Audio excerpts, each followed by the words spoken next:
I have Stephen Downs here with me at Northland, and part of the conversation this morning, part of the emergent themes this morning was intellectual property, copyright and digital rights.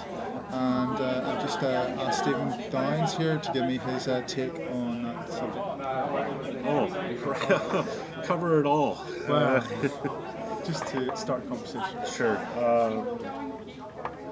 Well, I mean, to go back to the theme we talked about this morning, the publishers have people running scared, and this is part of a deliberate strategy of theirs, so that the dominant theme has become you can't copy anything ever. And that's not the case. There are many things that you can copy. You can copy snippets, even snippets of songs, snippets of text, snippets of video. You can use logos. Now, you can't do absolutely anything you want with these, but there is provision for fair use, there is provision for educational use, there is provision for personal use in some jurisdictions. The publishers have institutions thinking, any citation or reference to anything needs to be given permission. I was thinking the other day, because I talked about recording background noise, and somebody said to me, well, did you get permission to do that? And I thought, when has anyone asked me for permission? I've had journalists take my picture, record my voice, do all kinds of things. They've never asked for permission. And in fact, we've never needed permission to do this. Why all of a sudden do we need permission to do this? Where did the publishers get their way that no content whatsoever is used without permission? There's just something has changed here, and we've suddenly bought into this myth.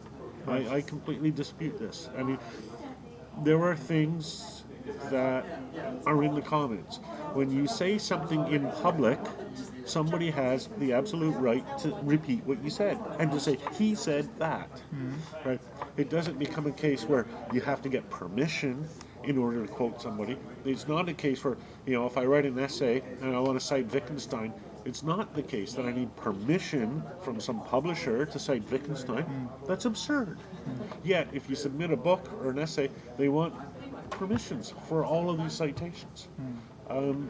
Similarly, the use of a logo, the Coca-Cola logo.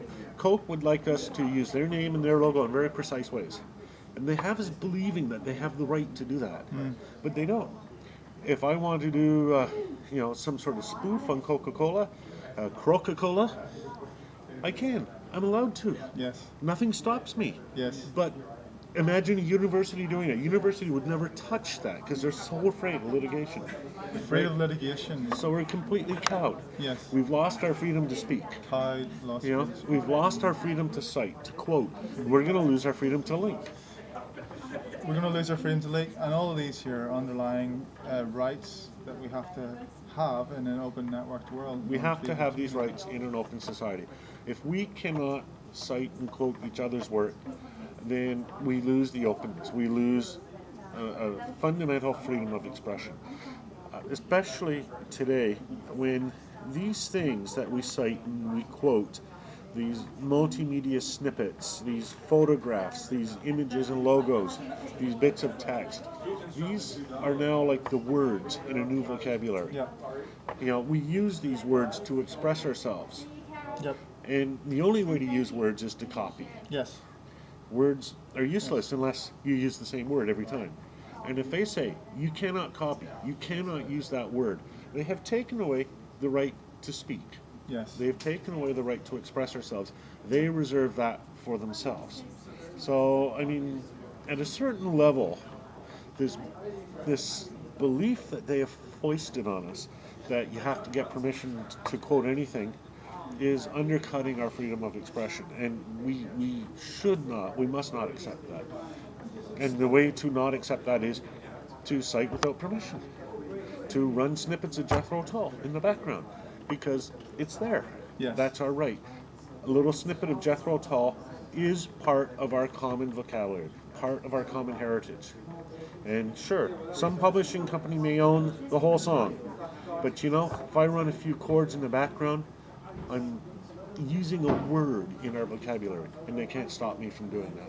And the interesting thing is, by using other people's words and other people's materials, but citing them, you're actually promoting the Sure. creativity and the brand and the product Well, possibly of others. I'm making them part of the cultural dialogue. Yes. Travel well. Thanks. Nice to meet you. And you. Yeah. Too. It was a great, good day, wasn't it? Yeah, good. It's good. See ya. I'll see you on the side. See, like an idea is only lives as long as it's replicated. Yes. And if you're not allowed to replicate it, the idea dies. And by replicating a bit of Jethro Tull, by even saying the name Jethro Tull, that concept, whatever Jethro Tull stood for, the whole idea is carried forward. I think Jethro Tull, the band, carried forward the ideas of Jethro Tull, the person. So, it's the same thing moving forward. His name lives on. If we called this Jethro Tull the movie, we'd be doing the same thing, although I don't think we should really, because it's probably not missing what the the point. movie's about. Yes. Yes, it's forcing the point. Yes. Thank you very much, Stephen Downs. Yeah, no problem. Cheers.